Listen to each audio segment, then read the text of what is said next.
On va continuer avec un autre sujet absolument passionnant. C'est les Worlds de Fortnite qui vont nous être relatés par Guillaume lui-même. J'ai réécrit un tout petit peu ton résumé pour la newsletter. On aura cette Mhm. partie. Dis-moi si tu me l'approuves ou pas, cette version résumée, parce que je ne suis pas une IA qui fait les choses sans te demander ton autorisation. Et parce que le tien était un peu plus long, un peu trop long pour tenir dans la newsletter. Ouais, ouais. Mais oui, donc parle-nous-en. C'est marrant parce que ce genre d'événement, moi j'ai parlé à plusieurs reprises d'événements d'e-sport, que ça soit de l'Evo dans le jeu de Versus Fighting ou de League of Legends ou de ce genre de choses. Mais c'est toujours vraiment à part. Et Dieu sait que Mm. Fortnite est peut-être pas le jeu aujourd'hui. Il y a peut-être comment il s'appelle le truc avec les brain rot dans Roblox qui est arrivé dans Fortnite, qui fait autant de joueurs simultanés que Silksong. C'est Still a Brain Rot, un truc du genre. Mais bon, je veux dire, c'est certainement Fortnite l'un des plus gros jeux du monde. Et on en entend très peu parler, et certainement pas des championnats du monde. Mm. Donc, je suis heureux que tu y sois allé et que tu puisses nous en parler. Dis-nous tout. C'était quoi et c'était comment, Guillaume? Bah écoute, alors en un mot déjà c'était cool et c'était pas forcément gagné dans mon esprit. Alors moi j'aime bien Fortnite un petit peu comme ça occasionnellement, mais vraiment parce que mes enfants y jouent. Alors je suis papa d'un ado et puis d'un jeune d'un moins de 10 ans qui joue aussi occasionnellement et plus à la partie Lego, mais ils jouent tous les deux pas mal à Fortnite. Et donc je vois ça sous, comme beaucoup de personnes je pense, sous le filtre du parent. Et donc bah, je vois mon fils qui est connecté, qui demande des V-Bucks pour s'acheter des skins et qui se sert aussi de Fortnite pour, comme un réseau social en fait avec ses potes. C'est aussi ça qu'on voit beaucoup en tant que parent, c'est le fait que Fortnite, c'est un hub de discussion avec les copains de l'école et ils se retrouvent à leur moment. Alors peut-être en quelques mots pour rappeler aux gens ce qu'est Fortnite, même si ça va paraître trivial pour beaucoup. Donc c'est un TPS assez classique qui se joue souvent en Battle Royale, même s'il y a plein de modes de jeu. On est téléporté, on est parachuté à 99 joueurs sur une map, et puis bah, il y a une tempête qui réduit les joueurs pour les forcer à s'affronter au bout d'un moment, et le dernier a gagné. Donc ça c'est la version un peu de base et classique de Fortnite, mais il y a un truc qui est assez essentiel, qu'on n'a pas souvent à l'esprit et qui fait tout le sel du jeu, je pense, ce sont les constructions. C'est-à-dire qu'en plus de tirer et de déplacer son personnage, eh ben, on peut construire en permanence des murs, des sols, des plafonds, des cônes. Enfin voilà, on a plusieurs modes d'édition qui sont d'ailleurs souvent des mécaniques de gameplay, j'ai l'impression, quand on est habitué à jouer aux jeux vidéo, c'est pas forcément un truc intuitif et il y a tout de suite un gap d'apprentissage qui est pas forcément évident. Alors pourquoi je souligne un petit peu ce mode de jeu? Bah, c'est qu'en fait, je trouve que c'est des ingrédients qui sont hyper intéressants pour une compétition de e-sport. Et quand tu te retrouves dans un événement où tu vois des affrontements, des joueurs qui exploitent ces mécaniques de construction, ils les exploitent vraiment beaucoup. Ils arrivent à créer des murs, ils arrivent à les modifier, ajouter une fenêtre pour tirer à travers. Immédiatement après, en moins d'une seconde, ils ont refermé la fenêtre. Il faut arriver à faire les constructions en premier parce que tu ne peux pas faire d'édition des constructions des autres.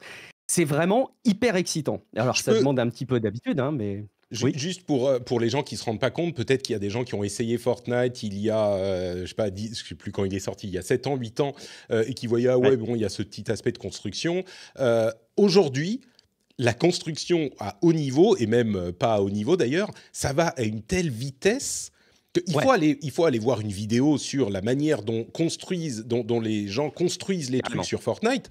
Mais c'est la matrice, quoi. C'est invraisemblable. Absolument. Tu comprends rien à ce qui Ouais. se passe. Ils sortent les plans, ils construisent, ils sautent, ils ressortent les plans. Mais genre, si vous savez que dans les RTS, les champions font genre 400 actions par seconde, imaginez ce que ça donne en TPS, comme ça. C'est ça. C'est-à-dire qu'il y a genre, je sais pas, 100, 150 actions par seconde, peut-être plus. C'est fou, quoi. Donc, je C'est précise incroyable. ça, c'est une vraie capacité folle.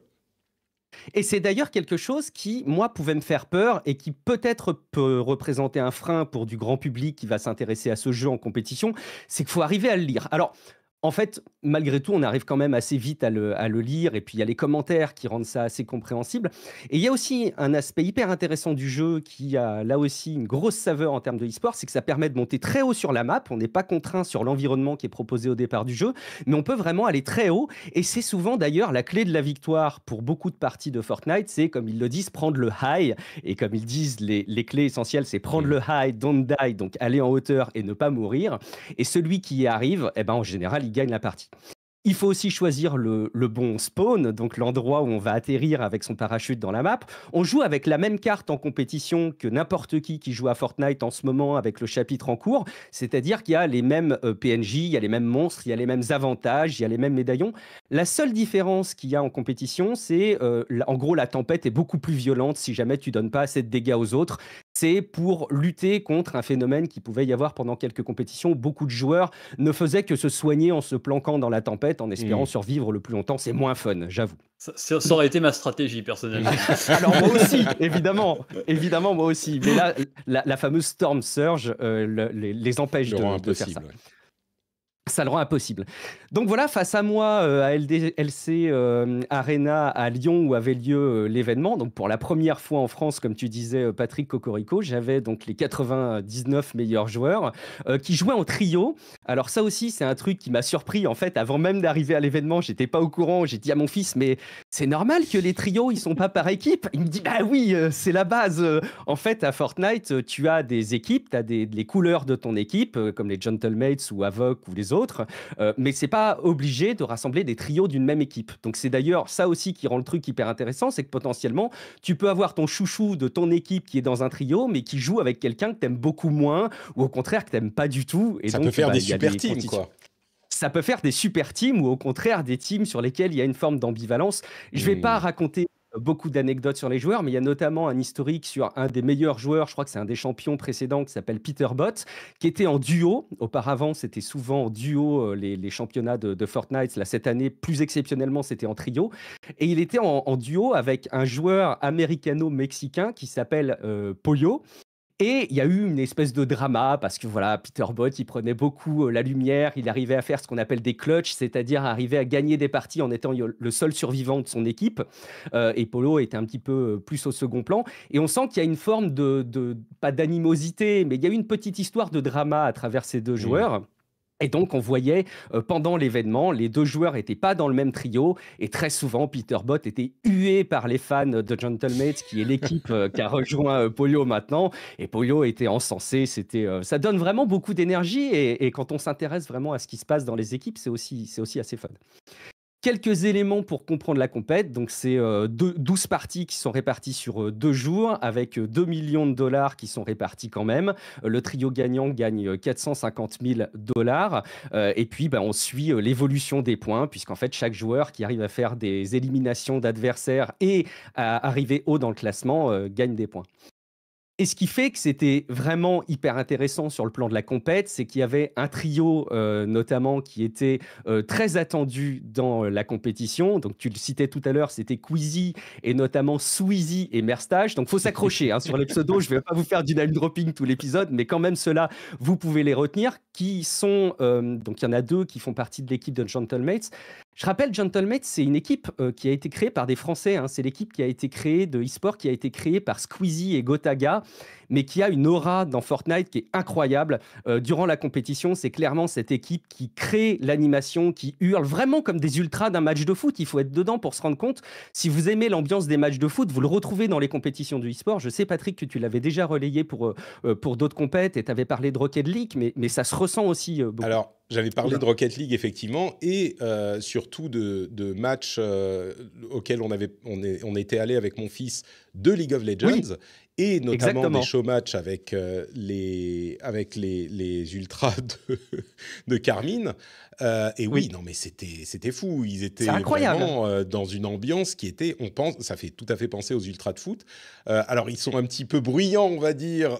Ils disent pas forcément des choses qui sont audibles pour les enfants, toujours. Ils sont quand même très bon esprit. De ce que j'ai vu, ça allait, quoi. Ça devenait pas problématique. En tout cas, quand j'y étais. Mais c'est marrant que tu relates la même sensation. Parce que moi, j'ai eu Ouais. exactement ce sentiment en y allant avec les fans de la Carmine. Ouais, j'ai même pas eu vraiment trop ce sentiment d'ailleurs de vulgarité, tu vois? Ça s'est pas trop Ah, manifesté, je trouve. Il y d'accord. a des petits mots, voilà, on va pas les relayer ici, mais c'est pas de quoi empêcher et bien moins qu'au foot, hein, d'ailleurs, et Hmm. pas de quoi empêcher, je pense des familles d'aller voir ça. Donc juste pour résumer sur, quelques secondes la compétition, voilà, il y avait ce trio, qui, était un peu les challengers, qui étaient attendus dans la compétition et qui enchaînaient le premier jour 3 top 1 d'affilée, sur 3 parties, et c'était du jamais vu, voilà, d'après, les commentateurs. C'était jamais arrivé dans une compétition de Fortnite, donc ils ont terminé la première journée avec 200 points d'avance. Pour vous donner un aperçu, en gros, les gagnants, ils terminent à 800 points. Donc voilà, ils avaient 200 points d'avance sur les seconds. Et puis la deuxième journée, bah, il y a eu forcément des nouvelles parties, mais ce qui est marrant, c'est que l'équipe qui était favorite derrière ces challengers ont commencé à creuser l'écart. Et donc, partie après partie, on voyait l'écart de points qui se réduisait jusqu'à ce qu'il y ait une partie, je crois que c'était l'avant-avant-dernière partie, où il y avait juste 30 points d'écart. Donc évidemment, cette Hmm. partie, elle a été complètement excitante. Un affrontement clé où on a vu les deux équipes qui se sont reconnues parce qu'ils ne voient pas en face qui sont leurs adversaires. Nous, on a les noms, mais eux, en tant que joueurs, ne le savent pas au premier abord. Ils ne le savent que quand ils font des éliminations. Et Hmm. ils se sont rendus compte qu'ils étaient en duel face au trio des challengers et des favoris. Et donc voilà, ils ont réussi quand même à remporter ce combat et à être très bien classés dans cette partie. C'est ce qui les a C'est propulsés en tête, quoi. c'est un point par frag ou Non, c'est... c'est pas exactement un point par frag, il y en a un petit peu plus et là aussi, mais c'est quand même assez clé, hein. Le nombre d'éliminations D'accord. est très important et en particulier un des 3 joueurs que je cite, la Sweezy, il a fait un nombre d'éliminations complètement incroyable. Donc c'est là aussi où c'est marrant parce que même si tu connais rien, finalement, tu arrives et tu commences à voir celui qui dégomme tous les autres à chaque fois et Hmm. soit tu es derrière lui, soit ça t'agace et tu as envie qu'il se prenne les pieds dans le tapis. Donc voilà, c'est hyper excitant sur le plan de l'animation et sur le plan du sport, quoi. C'est Donc marrant parce voilà que ce qui s'est passé. c'est Oui. un petit peu ma sensation également quand j'étais allé aux différentes compétitions auxquelles je suis allé. C'est que même si tu comprends pas très très bien, faut un minimum comprendre, hein, mais même si tu comprends pas Ouais. très très bien, tu te laisses prendre au jeu du truc et tu passes un bon moment et tu es excité avec les gens là-bas. Tu peux vivre des moments incroyables. C'est une conclusion que je partage. Et League of Legends, c'est pas le jeu le plus facile à suivre non plus, donc Ouais. ça se vérifie, quoi. Alors moi j'avais une chance énorme, c'est que j'avais mon fils qui est à fond là-dedans, ils ont tous leur maillot Avoc, ils soutiennent les équipes, ils m'expliquaient en même temps, donc c'est génial parce que je le sollicitais assez souvent. Je pense que c'était même assez flatteur pour lui et puis moi Mm. j'étais assez fier aussi, hein, donc d'un point de vue familial c'est cool.